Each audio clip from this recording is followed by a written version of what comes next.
right, so Heartbreaker by Led Zeppelin from Led Zeppelin 2. Great riff, and I think a lot of times when you think about, oh, I'll play Heartbreaker, you think it's just the riff, but there's about 8 million parts in this song, not including the solos, which I'm not even going to get into in this video because that's just too much for one video. But I will run through all the different parts for you, show you the best way to play them, including all that stuff that comes after the, I'll show you that bit too. But some of the solo stuff is just a little bit too crazy for one video, so I'll get to that later. All right, so the first part is, the good news is, we don't have to chase notes for Heartbreaker. We can just line up our fingers and leave them. So we're going to keep our fingers between 1, 2, and 3, the first, second, and third frets. We're going to let the ring finger take lane 3, the 3rd fret, middle finger is going to take the 2nd fret, index finger is going to take the 1st fret. And when we play the main riff, we have our old friends open strings. So the second note, the root note of the riff is in open A, right? And if you want to play with the record, tune a little bit sharp, because I think they may have sped the tape up just a hair. All right, so we're going to hit the low 3rd fret low string. We're going to bend that towards the open A. Kind of hand it off like a baton. All right. Ring finger continues working and goes to the 3rd fret A. And then you go to your open string, open D, and the index and the middle finger take the chromatic run, open D, D sharp, E. And then come back down to the 3rd fret low E, all right?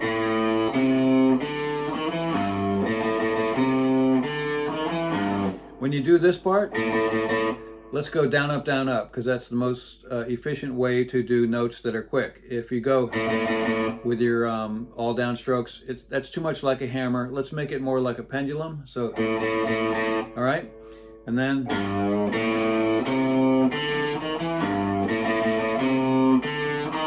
also that bit, that's probably going to end up being an up down, because that, again, is the quickest, most efficient way to do a note that quick, 2 notes that quick, right?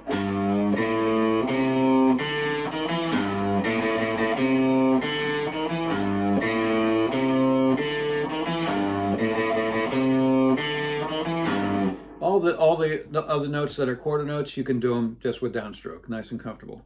All right, so then, right from the beginning of the song, they modulate to B, right? So here's what's going to happen when you modulate from the open A to B.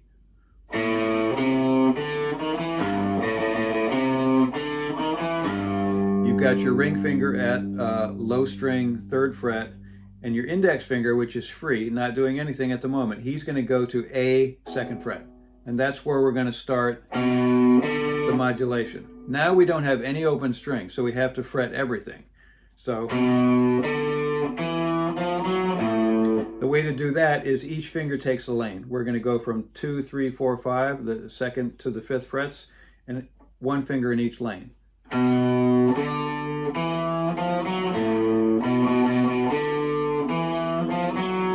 Now the cool part about this is when you hit that note there at the end, you're going to bend it with your pinky. And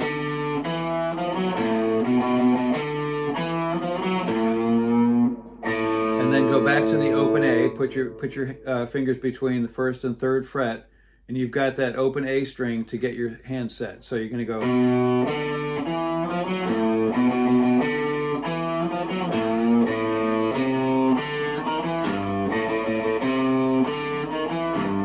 So that's you're bending an A and landing on an A at the same time. It's a little bit odd. Okay? And then the verses are odd because it's mostly John Paul Jones playing bass through a tremolo, kind of like that bit is bass. It's not guitar. The only thing Page is doing on guitar is this.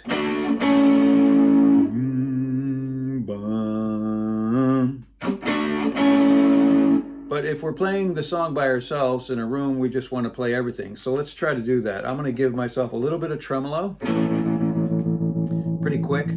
And I'm going to do just a 2-note power chord here at between 5 and 7. 5 on the low string, 7 on the A string. And then I'm going to do the DA here, just going to take my ring finger and cover the usual suspects, which are D, G, and B. And then go to a diagonal shaped A. 5B, 6G, 7D. Again, the usual suspects, the D string, G string, and B string. That's where a lot of action on guitar takes place. Anyway, it's like, think of it as an A chord, blah, blah, blah. Okay, so now we're going to go.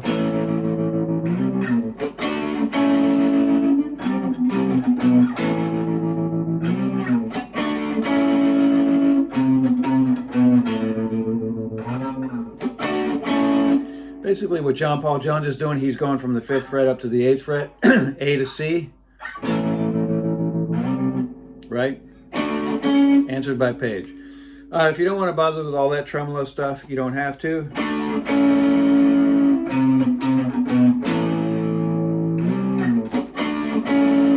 Etc. And then they end that section by going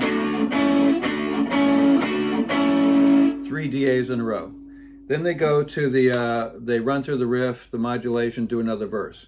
But let's just jump to the part where they go up to they jump up to C, the C modulation.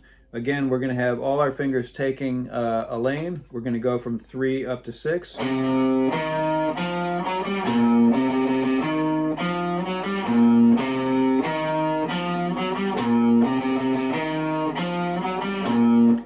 So we run through the whole pattern twice, and then we go up to D.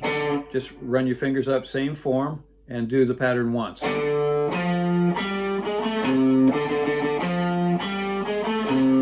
Do the same thing, go up another whole step to E.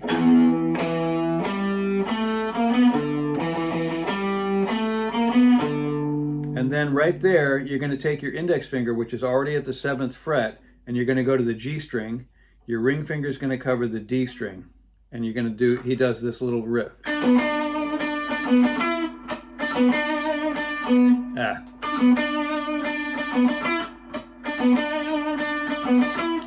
And then, since we're already in the position right here of an A-shaped E chord, right, we're going to cover the usual suspects with our ring finger there at 9.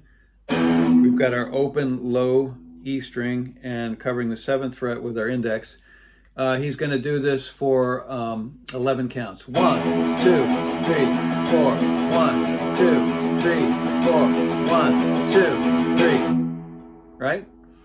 And then we get to this famous hammer-on part. Right?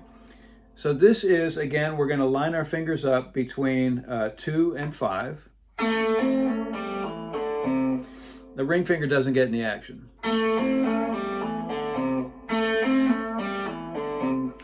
We're going to strike G2. We're going to put our pinky up to the 5th fret and hammer that G string. We're going to pull it off, so the index finger has to stay on G2 to receive the pull off. So we strike it, pull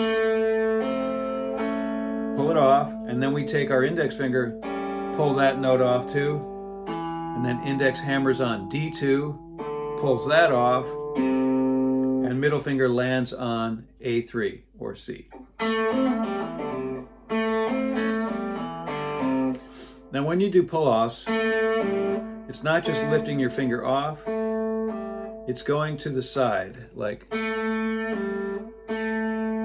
it's like you don't have any right hand. And it ends up being, if you have to do a lot of pull-offs in a row, like in slow motion, it ends up being a little circle, like you're going off to the side, coming back to the top, and going off to the side like that, okay? So,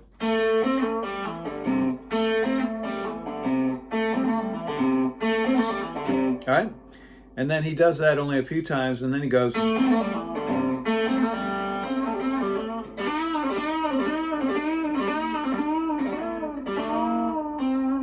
And we're going to go up between 5 and 7. We're going to take our ring finger to the G string. We're going to hit it, hammer it, and bend it.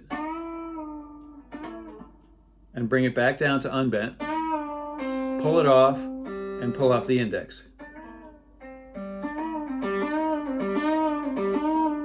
Okay, hammer, bend, come back to unbent, pull it off, pull it off.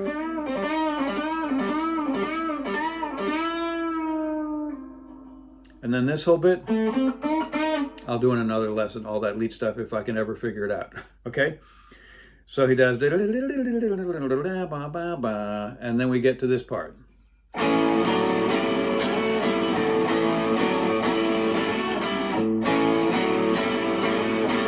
And then he starts that solo that goes. All right, so this part here, start with an A7. Let's use our two middle fingers. So our middle, by two middle finger, I mean these guys.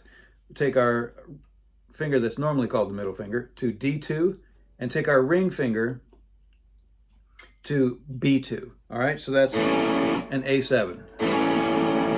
The second chord is you're going to take your middle finger up 2 frets and then twist your hand so your index finger is going to take over B3. All right, so here it's your ring finger on B2, then you're going to shift and your index finger is going to take B3 while this guy goes to the 4th fret. So, and then the next shape is again the A7 shape at the 5th fret, and then the A7 shape at the 7th fret and back. So there's just that one little twist between at the 3rd and 4th frets.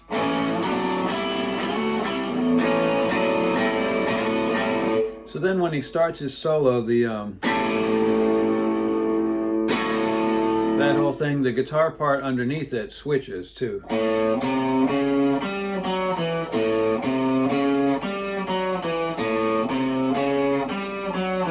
So it's open A, middle finger to 3A, ring finger to 4A. Then pinky's going to go up to 5D, ring finger to 4D, index finger to 2D.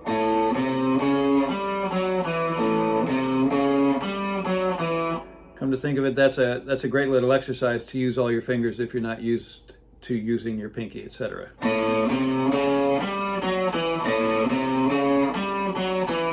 And then he does the solo thing, which I'm not going to get into detail here, but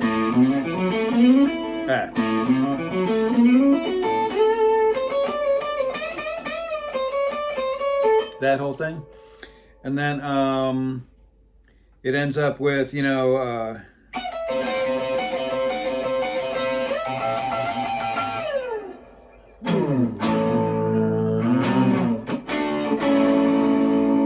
that, etc. And then they go,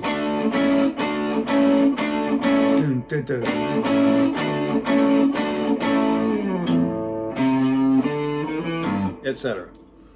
Okay, so that's most of the parts, and I'll see if I can piece together all that lead stuff and put that in another video. Hope this all made sense to you. Enjoy. Huxley, yeah.